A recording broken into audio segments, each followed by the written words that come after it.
dañuy dem ci suñu premier numéro bu rubrique bi nga xam ne moom la ñu jagleel wàllu justice ak li nga xam te ni moo di enjeu justice judiciaire yu Sénégal dañ ciy ànd ak Aliou Sow. salaamaaleykum maa ngi leen nuyu di leen wax dal leen ak jàmm ci suñu rubrique bi ñuy waxtaani mbirum yoon ak yoonal tey nag lu ñu leen indil moom mooy contrôle de constitutionnalité des lois mu am nag ñaari mbir bu ci njëkk mooy contrôle a priori maanaam fan yii yëpp gis ngeen ni conseil constitutionnel moo lëmbee li ngeen xamante ni moom mooy actualité bi ndax ki nga xamante ni moo di njiitu réew mi sax jot na faa dugal ab recours ci ab loi boo xam ni voté nañ ko waaye ba léegi kenn promulgué gu ko lu waral loolu nag dañ ciy ànd ak Mamadou Dieng mu leeral ñoom. ab loi mën nañ ko wootee ci pencum ndaw réew mi te duñu ko appliqué fii ci Sénégal laataa ñu koy promulgué te président de la république doon ki koy amal dañu koy jaarale ci conseil constitutionnel mu càmbar ko ba noppi. maanaam conseil constitutionnel dafay vérifier ndax texte bi ànd naag li constitution wax te di nday charte réew mi dafa nekk nag contrôle boo xam ne dafay am laataa ñu koy woote naka noonu mu nekk nag contrôle boo xam ne dafay am diggante bu ñu ko wootee ak ba ñu koy promulguer loolu nag ñenn ci ay kilifa ñoo koy sàkku ku ci mel ni njiitu réew mi président assemblée nationale wala sax ab limu député boo xam ne texte yi daf ko wax ci lu leer 1/10. lii nag liñ ci jublu mooy fexe ba loi boo xamante ne méngoowul ak constitution du jàll conseil constitutionnel nag daf koy càmbar ci anam yëpp te du ci bàyyi dara xool ndax texte bi méngoo na ak yoon procédure bi ak lépp lu ko ëmb bu fekkee ne nag loi bi nee na ñu jaar na yoon bu boobaa ki nga xam ne moo di njiitu réew mi dana ko mën a promulguer waaye bu fekkee am na ci disposition yoo xam ne dafa wane ay rëq-rëq conseil constitutionnel daf koy censurer loi boobu du mën a jàll maanaam daal ci gàttal recours yi nga xam ne dañu ko yóbbu conseil constitutionnel ngir mu càmbar ko laata promulgation doonul luy bloquer processus législatif waaye garantie la ci texte yi nga xamante ne assemblée nationale moom moo ko woote ñu fexe ba mu méngoo constitution laataa ñu koy appliquer. Mamadou Dieng am na sax beneen contrôle bu ñu tuddee contrôle a posteriori maanaam loi bi dinañ ko voté ba promulgué ko ba mu commencé def ay effet waaye nag teewul dinañ ko contrôler xool ndax conforme na ak constitution bi waaw wala déet nan la mbir yi demee dañ ciy ànd ak nag ki nga xamante ne moo di Abdoulaye Thioune di étudiant ci master 1 ci droit public ci université bu Ndakaaru. exception d'inconstitutionnalité dafa doon lu am solo ci réew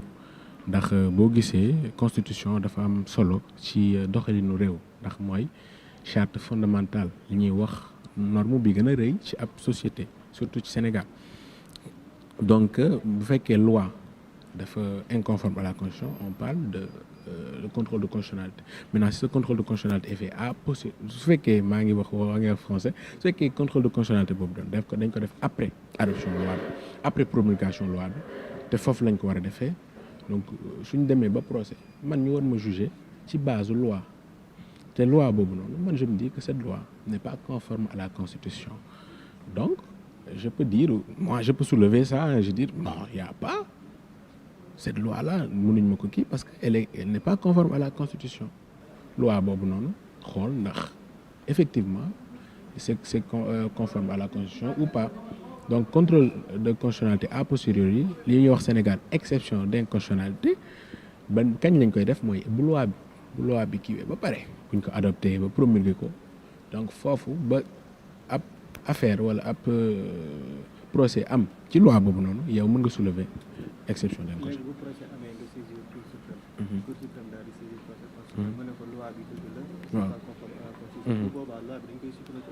Non, on supprime pas la loi de cet ordonnancement juridique yow ci sa procès duñ la appliquer loi boobu noonu loi bi day continuer d'exister mais yow ci sa procès bi on n'applique pas donc la loi si elle est conforme à la constitution. lii lañ leen indiloon ci seen rubrique bi nga xamante ne dañ ciy waxtaanee mbirum yoon ak yoonal di leen jaajëfal te di leen jox dig daje nag àllarba bi ñu jëm ci Evenprod Média waaye laata boobu nag ci commentaire yi ñu ngi xaar ngeen bindal ñu yan sujet ngeen bëggee ñu waxtaanee ko ci suñu yeneen i vidéo te bu leen fàttee nag abonné ci Evenprod Média jërë ngeen. waaw kon ñu koy gërëm moom Aliou Sow muy rubrique boo xamante ni mu leen koy dégtal àllarba bu ne mu jëm ci wàllu yoon ak actualité bépp boo xamante ni wër na wàllu yoon fii ci réew mi wala sax ci bitim réew kon ñu ngi koy jaajëfal bu baax moom Aliou Sow di wéyal waxtaan wi ñu ngi leen di fàttali ni kon 8h weesu na 48 minutes ci Ndakaaru ak lépp lu ko wër suñu gan di Pape Mahawa Diouf tey ci plateau bi Pape Mahawa Diouf Racine mooy lan. Racine mooy rassemblement citoyen pour la nation, l'éthique et la justice sociale.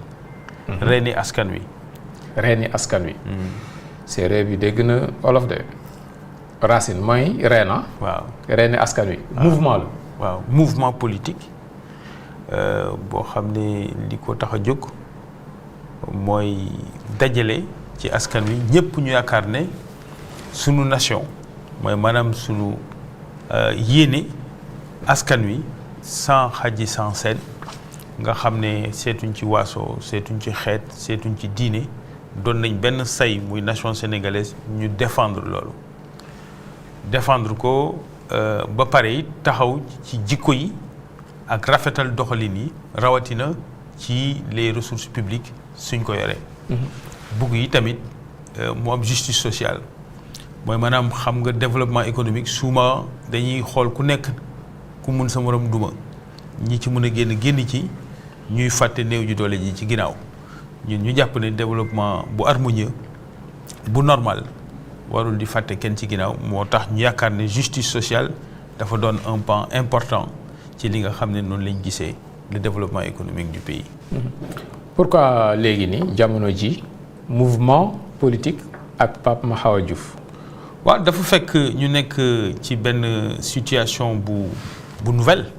tàmm naa ko di ko wax dafa am cycle bu bees ni ñu amee woon dans les années 60 le projet de transformation du Sénégal comme une nation souveraine ak une administration bu baax ak ay citoyens yu am démocratie ñi nga xam ne en 25 ans les libéraux avec le PDS bi ma bokkoon à l'origine d'ailleurs l'Alliance pour la République ñëw nañ def des infrastructures def des politiques libérales qui ont ouvert le pays et qui l'ont transformé pour ñun am na benn souffle bu bees boo xam ne dafa war a gën a yittewoo nekkinu doomu aadama bi moom ci boppam parce qu'on a des infrastructures le pays s'est transformé souvenez-vous il y a 20 ans pour faire Dakar-Mbour c'était 5 heures 6 heures de temps aujourd'hui on le fait en 30-45 minutes bientôt etc. Il y a une vraie transformation mais nit ñi est-ce que seen quotidien amélioré wu na loolu nag on pense que jar na ñu am une dynamique boo xam ne dina dugg ci yoon boobu pour une vraie révolution agroécologique d'une part mais deuxièmement le principe de nation dañ ko néewal doole de plus en plus ay waxu waaso dañ koy wax ay dimension approche ethnosectaire ou clanique loolu bëgg nañ ñun doon ñoo xam ne dañuy doon benn vigie pour défendre li nga xam ne sunu pères fondateurs yi moom lañ fi bàyyi mooy ñu sos réew mi sunu mag ñu baax ñi ñu doon benn say seetuñu dara lu ñu différencier sunu biir que ce soit ay wàllu xeet wala wàllu waaso wala wàllu diine à chaque fois que ñu gis loolu ñu di ko menacer ñu taxaw ci pour essayer de d'être une vigie loolu bokk na ci li nga xam ne moo tax leneen li tamit li ma doon wax sànq l'identité culturelle aujourd'hui am na souveraineté économique am na souveraineté monétaire am na mais la